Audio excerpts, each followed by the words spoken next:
157-115. The regular season is history, and the Indiana Pacers are back in the playoffs. What is up, Pacers Nation? You are listening to the Pacers Post Up, brought to you by the brothers of basketball, Brad and Ryan. Oh, how sweet it is. The Indiana Pacers are back in the postseason, first time in 4 years. And dare I say, get your popcorn ready. It's Pacers Bucks, 3-6 matchup that feels like it was just meant to be. From game ball drama to Dame time celebrations, there's got to be an over-under on the Bobby Portis crazy eyes. We're covering all that and more before the series tips on Sunday. This is the Pacers Post-Up. All right, Pacers fans, we are back for yet another episode of the Pacers Post-Up.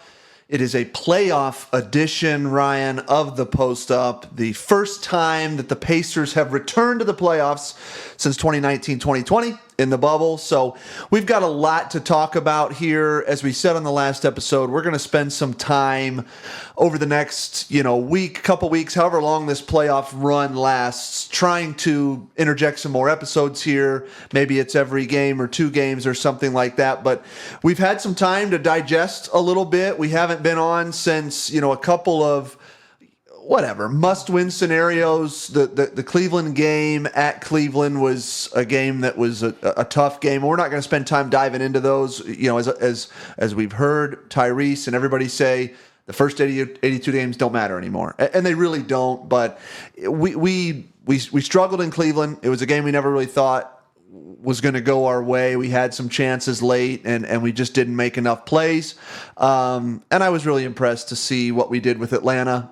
And we've obviously had success with Atlanta all season, but it was a lot of fun. It was one of the more fun games at Gainbridge this year. So anything you want to touch on before we kind of dive into, the playoff conversation from what you saw at the end of the season? No, you hit the nail on the head. The Cleveland game we tried to make a couple pushes, and just in key plays, we had a lot of turnovers, or they had second chance points that were killer. But we said in that Atlanta game, we want to come out and crush Atlanta early. We got off to a huge lead. They pushed back a little bit in the second quarter, but had a great run in the last 4 minutes of the second quarter, and really never looked back. It was a lot of fun, 157 points. Even at the end, we were cheering to break the franchise record. Ended up tying it again twice against Atlanta, who, wow, if you only watch Pacer games defensively against the Hawks, that team has really struggled against us. It's been tough. And frankly, they didn't even look like they were trying. No. There were some plays. I mean, Trae Young didn't even want to shoot the ball. I was stunned by that. But you hit it. We get up 15. They tie it in the second quarter. Then we're up 14 at half, and it was pretty much over. And it was fun to just not really have to sweat it out. We were more so scoreboard watching, right, to see what else was going on in the association. I guess it's worth touching on that briefly. All 30 teams played on Sunday, and there was only one playoff matchup that was determined going into that afternoon. I thought that was pretty cool. I just wish they staggered the games. Yeah, I don't know why they were all 1 o'clock and 3:30 Eastern time tip-offs, especially with the Masters going on. Yeah. You'd think I had a couple roommates and friends over, and we're all like, it'd be great if the Masters ended and then we had more games to watch, because it's like you said, a lot of them had huge implications, Correct. With one seed still available and matchups all online, but overall, the day was really fun. We were at Gainbridge watching the end of the Knicks game on our phone, watching that overtime with the Bulls, seeing who we'd end up playing. So it was a great day. It was, and you hit on it. With so much still up in the air, I think it just speaks to where we're at in the NBA with regard to parity, and just how much, we've talked about it all season, how much these couple losses to Portland, couple losses to Charlotte, couple losses to the Raptors or Bulls or whoever can have such an impact. And we've seen that in both conferences where it's a half a game, two games, a tie break. Yeah, I mean, there was a lot going on this year. I think it bodes well for the future of the league the next couple of years. There's a lot to be excited about from an NBA perspective. But with that, we are in the playoffs, and that is the storyline today. Obviously, we're coming at you today on a Wednesday. We don't play till Sunday.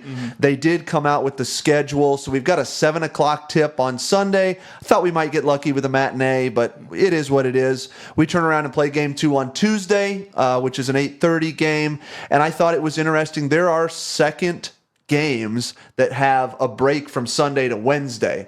So the league's not playing favorites or trying to help Giannis get more time or what have you. But with that, I just want to throw a couple things at you to put this in historical context, if you will. I said it already. First time since we've been in the playoffs since 2020 in the bubble. We got swept by the Heat that year. The previous season, 2018-2019, swept by the Celtics. Before that, this was the Victor Oladipo most improved All-Star season, 2017-18, 7-game series, lost to the Cavs. I think we all kind of remember that. And then the previous season before that, we were swept by the Cavs in 2016-2017. So 3 of our last 4 playoff series, we've been swept, 0-4. We have not gotten out of the first round. There's a playoff series in between here. So there's a 15-16 7-game loser to the Raptors that you hit on with a Solomon Hill shot. He didn't get the shot off. It was live. It was one of those where you couldn't really tell, I guess, is the way. And they went back and it was just off. It was a funny offseason too, because that's the series where Bismack Biyombo got like $20 million a year the next season for like 3 years. And I think Solomon got a great contract too. And neither of them, I would say, lived up to the money they were paid that year. But that was a tough series, and really that's been the stretch since, and I think you get to it since the 2013 series. Yeah, so 2013, 2014, it has been a decade since this franchise has won a playoff series. And that was the final year of the PG, Hibbert, George Hill, David West, Lance Stevenson era, if you will. And I just, as I was digging in, I'm like, oh my God, it's been 10 years since we've tasted any playoff success. I'm going to ask you a question. Who do you think our last playoff series win was against? What team that season? We know we lost to the Heat in the conference finals, but that's a great question. I know we beat the Wizards, but I think it was the year before that in the second round. I want to say it was either the Wizards or the Knicks by chance. It was the Wizards. Okay. It was the Wizards. So good on you, because I would not have pulled that one out of the rabbit, or the rabbit out of the hat on that. I just found this so interesting.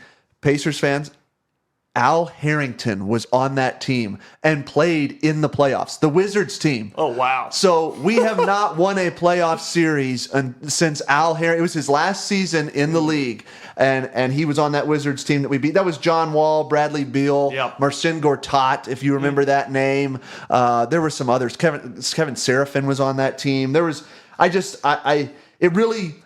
It's exciting to be back. I guess that's the message there. It's exciting to be back. It feels a little bit like it did when we had the young Paul George. That series against the Bulls was our first kind of run as we made those, we had all those things against the Heat and whatever, 2 conference finals appearances. But it's good to be back. And we're going up against a team that is really on the opposite side of that spectrum, if you will. Milwaukee has not missed the playoffs since the 2015-2016 season, which was the year of the Solomon Hill Raptors shot. That was Giannis's 3rd year in the league. They did have, a tough out last year, number 1 seed. They were the 1 seed, dropped to the 8 seed Heat. Only won 1 game in that series. Similar thing with Giannis being injured part of that series, and we'll touch on that obviously. And that's going to be a huge storyline. That is the storyline right now. But this is a team that went out and made changes in the offseason, picked up Damian Lillard. They've fired their coach in the middle of this year. Patrick Beverley's come on board.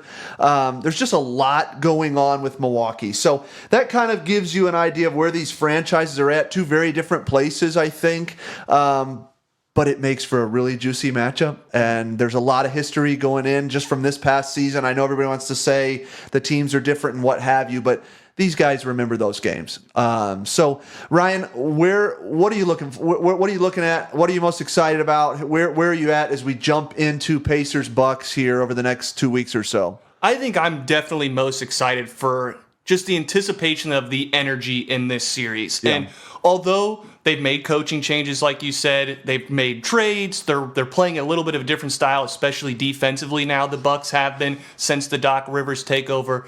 but the players still feel this. We have watched these two teams go at it. There's definitely, I don't even say, I mean, there is bad blood. I guess you could say in terms of, Giannis, the ball gate, take a drink every time you hear of that if you want to have some fun on the weekend. But it's going to be a lot of fun. There's going to be a lot of energy with this series. There's going to be a lot of jawing with Dame and, Nembhard, Neesmith. I think there's going to be some hard fouls, some flagrants, some technicals. And I'm excited for that energy. I want everybody to be healthy. We'll see where Giannis is at. It's looking like he's probably not going to at least play game one. Yeah. Although there's still some... It's early. Yeah. It's early for that. I mean, Vegas doesn't think he's going to play, just if you look at that. But I think it's too early to say. Yeah. A lot can change. I can tell you this. If I'm a Bucks fan, I'm still holding out hope. Yeah. I think there's so many different nuggets. You hit on the ball gate. I saw a tweet from Caitlin Cooper that was like, kudos to any reporter that can cover the Bucks Pacers without mentioning the game ball. And it's not going to happen because there's too much there. And that's, at the time, I think it was Malik Beasley that had a quote. I don't know exactly what he said, but referring to it's not going to be a rivalry or, can't wait to see these guys in the playoffs or something like that. And so, it's what you ask for. And frankly, the other side of the coin would have been a Knicks team that's really hot right now, and the Bucks aren't. And I guess that's a question I had written down that I wanted to ask you. This time of year, everybody talks about the game and the slowing down and possessions. Do you think momentum matters? Momentum coming into this playoff series because. I guess I'll just leave it. Do you think that matters? I think there's no question. It does change in the playoffs when games and teams will flip a switch. There are certain teams that do that, like the Nuggets can kind of struggle their way in and not really care about certain games. Whereas we've actually seen this be an issue with the Milwaukee team, like last year, trying to ramp up, get into speed. They caught a hot Heat team who came in and rolled them. And frankly, right now, we are playing better basketball than them. And so I think that is going to carry over. And they have all the pressure on their shoulders. They would be 2 first-round exits if we were able to take them on in a row. And, Giannis is right in his prime and peak right now. And so I think the way we're playing, and especially if they're going to have to make lineup changes to make this all work and minute restrictions, we'll see how that works out. I don't want to say we drew, if you look at the top of the East of these opponents, we talked a lot about matchups in the previous podcast, but the Knicks are rolling. The Celtics are on fire. The one team struggling was the Bucks of the top 3. Yeah. Well, I went and looked because I do. It's a leading question. I do think it matters some. It's still you got to play the game, right? But the Pacers are 7-3 in the last 10, and we've had the number 1 offense in the league. The Bucks are 3-7. So. And not only that, they're 17-19 since Doc Rivers came aboard, which I knew they were struggling through some things. I didn't know it was quite that bad. They started slow when they got Doc because, they changed their entire defense specifically, especially how they were using Lopez and Giannis. They were pressing on screens a lot, going back to the Mike Budenholzer days, more drop coverage, letting their guards take, and they are weak defensively at guards, which I will want to touch on. But there's definitely been some changes. So they kind of hit, I would say, like in February, they kind of ramped back up, but now it's kind of back on the downhill. Well, and it's funny you say that because I heard Tyrese talking about Lopez and how he was dropping back and doing a little bit more, protecting the rim, things like that. But you hit on coverage, and I think it's interesting, Ryan, because so much of the storyline coming out of the in-season tournament was about how teams changed their coverage on Tyrese. And there was more blitzing and double teaming and getting the ball out of his hands. This is probably the best matchup we could have drawn for Tyrese because I don't think they have strong enough. Now, Patrick Beverley, I know, is this quote-unquote defensive specialist. Tyrese has played well against Beverley throughout his career. So I'm curious your thoughts on how you see that playing out from a Halliburton perspective, because it was another question I had written down. Can we win this series if Halliburton's how he's been post-All-Star versus pre? Yeah, I think the guards win this series, even just if you look across the board from obviously starting with Tyrese, Nembhard, TJ. That is where we're going to attack. And I am 100% with you on the Pat Bev matchup. I think, because it looks like, if you're looking at the rotations, it looked like they'll start Dame and Pat Bev. Yeah. And then it'll be obviously Tyrese and Nembhard. They'll put Dame on Nembhard likely, and then Pat Bev and Tyrese will probably guard each other on both sides of the court. Yep. And I think that is an absolutely terrific matchup for Tyrese. Yeah. Both ends of the floor. Yep. On defense, he can do more of the off ball where he can leave Pat Bev, try to get in some passing lane steals. But offensively, attack him, attack him, attack him. He's 35 years old. Yep. I was looking at his defensive rating through the last 5 years. He was at 108, 110, 110, 113. He's at 115. He's declining. He's all energy, talk. Yeah. I don't see why his first step could even stay with Tyrese. And hopefully with this week off, maybe get a little bit of that burst back, a little bit of rest. I know they're practicing, filming, all that. Yeah. But no games for maybe the first time in 6 months for Tyrese. You have to attack that matchup. I think it's an ideal matchup because for two reasons. The Bucks see him as their defensive stopper for what, and that's to your point. That's based on history, not necessarily present. And the reality of Tyrese and defensive matchups is he's struggled with length, with size, with physicality. And not that Bev isn't a physical defender, but he's a smaller defender. Yeah. So his physicality is not a Cam Reddish physicality or Jaden McDaniels or exactly. So it's just one of those things where I think that favors us. I'm very curious. Again, we talk about matchups. The big change for us that we didn't have the first 5 games is Siakam interjected into the lineup. So how does that help or hurt us, particularly in coverages with Giannis? I mean, let's not forget, even in one of those wins, Giannis had a 54-point game. Obviously, the one loss was the game ball game, which was a 64-point outing. So we certainly haven't stopped Giannis. We've just done enough to win. Yep. And so again, I'm assuming at least that Giannis is going to be in at some point in this series. But I do think it's interesting. I'm curious, do you think does it matter to you if we win on Sunday, win on Tuesday? Is there a game you'd rather have? Do you think it makes a difference if we come out and take game 1? Do they try and rush a Giannis back into the lineup or something like that? Do you think that has any bearing, or is it just win every game? I mean, obviously win every game. I know that's not where you're trying to lead there. I will say I'm a big component of stealing that first game, even though, let's say, obviously you kind of look at the first 2 games, you're like, let's split them, get home court advantage, take it home. I always think it's hard to win 2 in a row in these types of series. Yeah. So if you can get the first one, you can drop one, then maybe win 2 at home. So I do think game 1 is, obviously, I don't want to say it's just a huge game, but I think it's important to get off to a rough start, especially because even assuming Giannis plays, which it really doesn't sound like game 1 he's going to be in there, it's going to be where he's either the most limited or so you need to attack those early. And I think setting the tone early is going to be huge. I think you have to plant that seed of doubt. This is a Bucks team that clearly, you hear reports about Dame's not happy, wanted to play in Miami, blah, blah, blah. Milwaukee's not for him, just from a city perspective.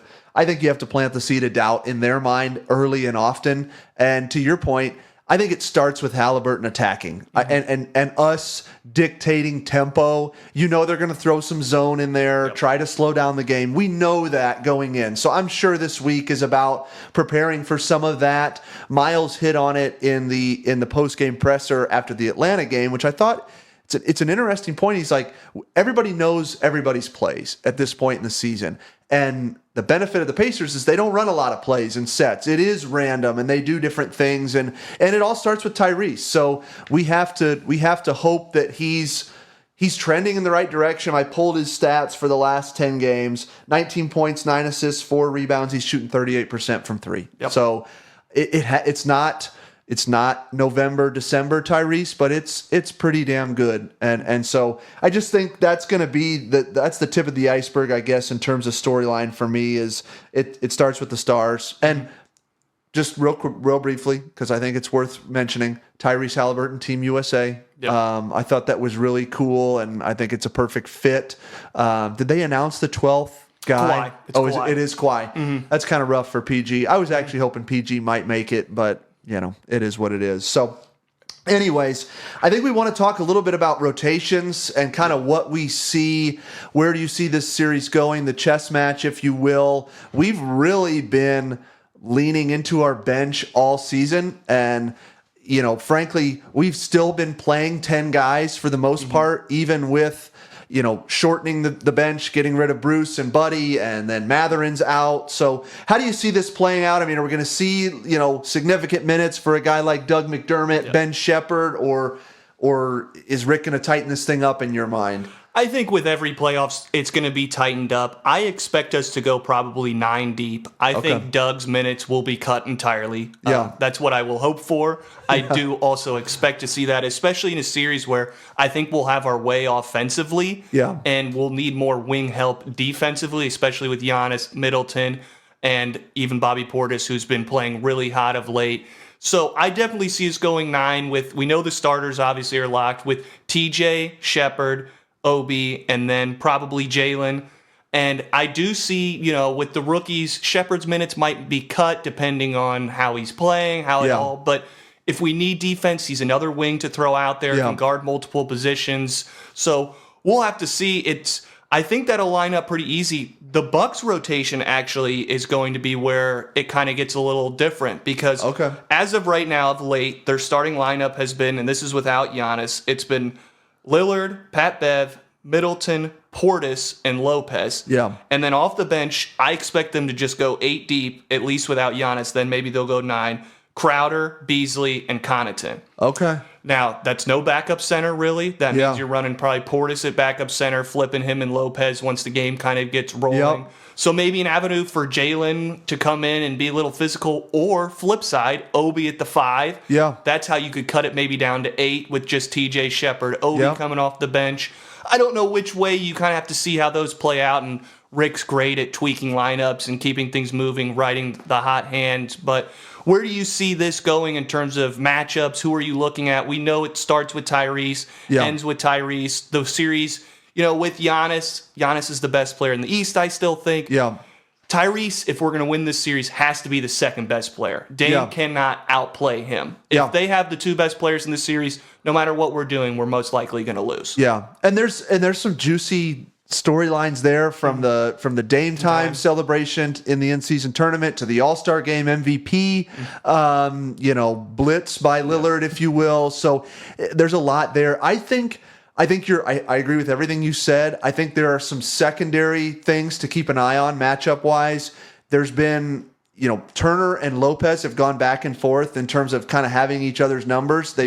We've seen that matchup go both ways. Lopez is a bigger physical player. Now he plays at the perimeter, so that gives you a little something. I think him in a drop coverage scenario will net better results just painting with a broad brush versus what they were doing before. I think that put him in a really tough spot to try and guard some of our actions. I also think, Chris Middleton is a guy that I see we're going to have to make sure, whether it's Nesmith, Nembhard, Shepherd, whoever we're throwing at him, he's a guy that hits big shots. He can get streaky. I know he hasn't been 100% really the last couple years, but he's an all-star caliber player, and I think we're going to have to kind of keep an eye on that, I guess. He's been great in the playoffs, and even going back to their championship year, he was their go-to guy down the stretch for must-need buckets. Now, Giannis is their guy, but if they needed, a pick and roll for the end, that was Middleton's job, and he still has that game. You've hit it. He's not quite the same players, especially on that defensive end. He's lost a step a bit, but him and Dame can really turn it on at any point in the playoffs. Those are going to be the 2 guys they lean on offensively. But I think you hit the nail on the head, and one of my key points, I think, going forward with this rotation is between Lopez and Miles, who is able to pull each other out of the paint more. Because they're both stretch bigs who like to defend the paint, really, is where they make their money.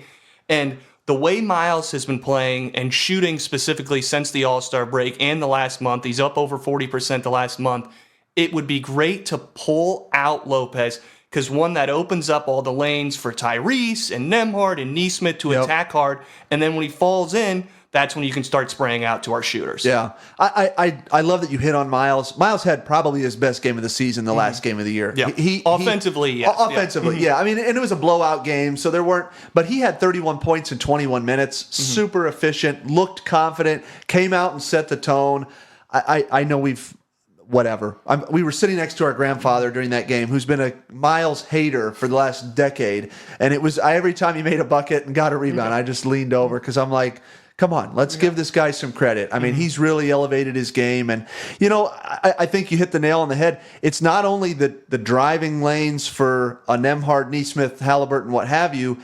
If Lopez is pulled out to the perimeter, you can let Siakam work in that mid-post. Yeah. If they get us into some half-court sets or what have you, give him room to operate, because particularly if Giannis is not on the floor, there's nobody on their team that scares me defensively against Siakam. No. I still think he can work against Giannis, but that's obviously the toughest matchup of the bunch. But yeah, I think it's going to be a lot. At the end of the day, it's just going to be a lot of fun to see how it all plays out. You touched on Carlisle is really good at managing rotations and matchups. I think we have the decided advantage here from a coaching perspective. And I'm glad you bring that up, and sorry to cut you off. No, you're fine. It's the first time since 2013 I think we've had a coaching advantage. If you look back at the Celtics, Brad Stevens, this Heat series, you had Eric Spoelstra, and then the Cavs series, it was Ty Lue. Yeah. So all those series, and it was Nate McMillan going Bjorgen. This is the first time I've looked, and Doc Rivers has a championship just like Carlisle, but his playoff success is now well documented, or lack of success at times is well documented. And I think that is a huge advantage going into this series, especially as you get later into that series. Yeah. I trust Rick to make adjustments, make changes, make rotation moves, tweak minutes. Maybe it's more TJ, maybe it's more Obi. Yep. And that is a huge part of this series that won't likely get talked about much. Yeah, it won't. And you know what? I think this was something cool too. And I just thought of this and saw this the other day. In Rick's comments this week since winning the game against Atlanta at home, he has talked about, it was always before we have higher aspirations, we want to do more, blah, blah. He said point blank, this team wants to win a championship. We're not satisfied just making the playoffs. The goal is a championship, and we need to do things that get us towards that, that end goal. We have to dream big, whatever. I swear, and I've heard this anecdotally reported, Carlisle was our coach during the brawl. And we had a team that was a championship caliber team in I think it was 04, 05. I swear he looks at this as unfinished business in his career. He's got a title with the Mavericks. We know that. And listen, Rick is certainly worthy of some criticism this year. He's done some things that I don't necessarily agree with, but I'm confident with him on the sideline. I'm looking forward to, as you said, this series evolving and the X's and O's, if you will, of that. But all right, I think it's time, perhaps, for some hot takes from you. I know you've got a couple of things. I've got a few more questions I want to ask you, but where are we at on the hot take meter right now? So this one's my favorite, and I would like to say, if I'm correct, the way the Bucks have been trending into their rotation stays similar. We'll see Pat Bev start this series. Yeah. My hot take is Pat Bev is coming off the bench a few games into this series. Okay. So I think Tyrese runs him out of the building on both sides. Yeah. Because he's such a non-threat, it plays into him on defense.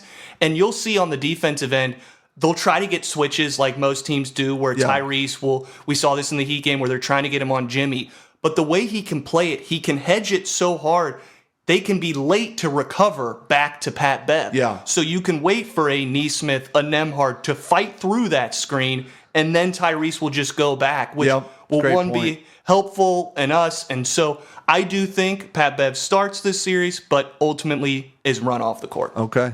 Twin. I love that. Yeah. Second one, and a more fun one.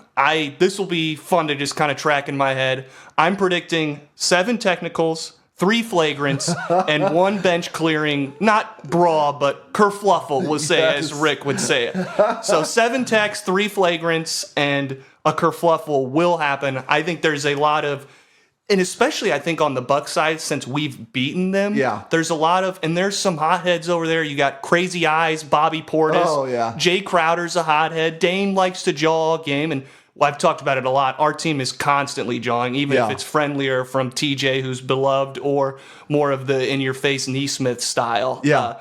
I think there's going to be a lot of back and forth action. Yeah, I love that take. I think, we'll write those numbers down and revisit them, I'm sure, but I think it happens earlier rather than later. I think the Bucks are going to try and use one of these first two games as an opportunity to set the tone, particularly if Giannis is not in. I could see a Bobby Portis with a hard foul, something like that, because we have run them out of the gym this season, and I think they feel a certain type of way about it. So, I love take number 2. And I don't mean that because I'm not searching for malicious play, but we know there's going to be some of this. Playoffs, heightened emotion, already an intensive season that we've had with some backstories, and just the personalities to see it coming through. For sure. And the last one is, and this is maybe my sad take, I think the Pacers will be up 3-2. But lose the series. Seriously. I think we'll see Giannis. There's no way we don't see Giannis in this series. I do think we'll be able to take advantage of them early, even if he's hobbled. If you read into any of this, calf injuries, it takes a while to come back. And if he comes back quicker, he might not be 100% and kind of look off. I think by the end, he'll have his rhythm.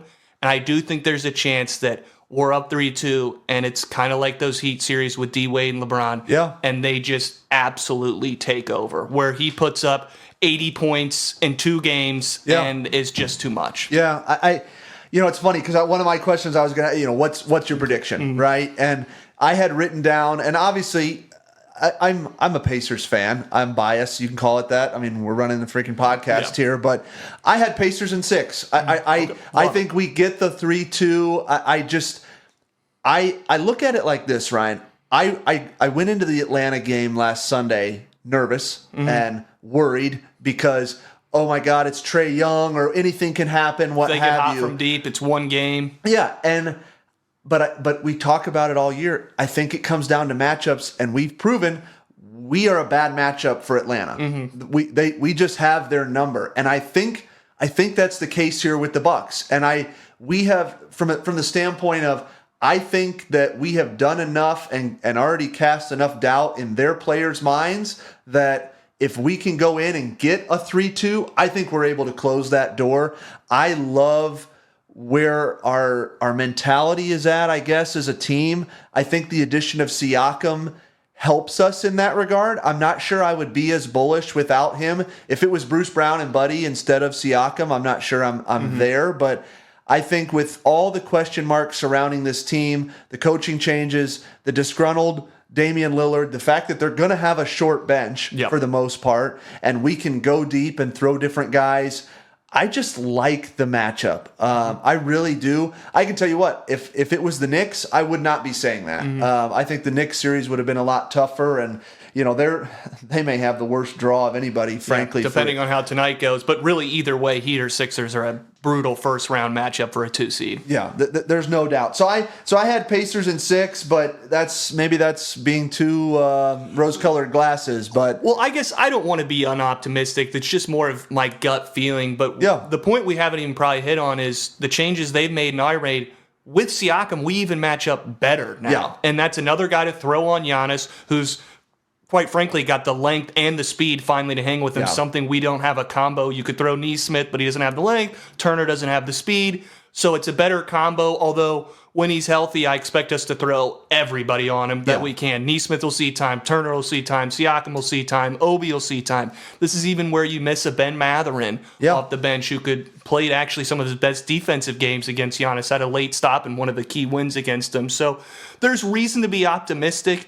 Vegas has it right now at basically a pick'em. Yeah. So when the series started, it was plus 245 for the Pacers to win. Was it really? Okay. That was before the Giannis news started trickling rumors. Vegas doesn't always know what to do exactly with that. Right now, it's a dead even, minus 110 each series split. Wow. The game series, the most likely outcome, they say, is Bucks in 7. Really? Yeah. Okay. Mm-hmm.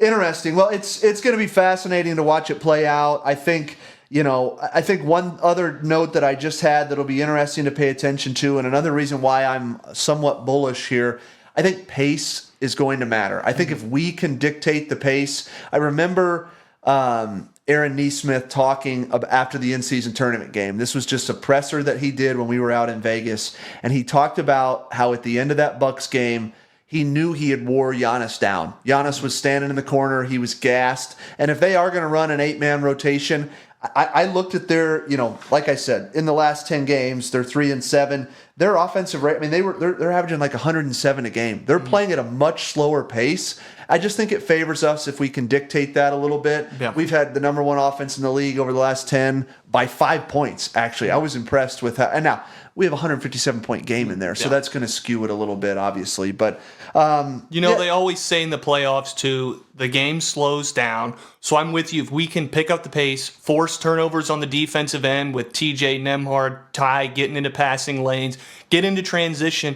But also, I think our half-court offense is underrated to a certain degree. Yeah. Tyrese is still running that show, still gets us great looks. And now with Siakam, another mid-post scorer that you hit on, especially if we can pull Lopez out a little bit. I like him going against Middleton or Portis, whoever they've got on him.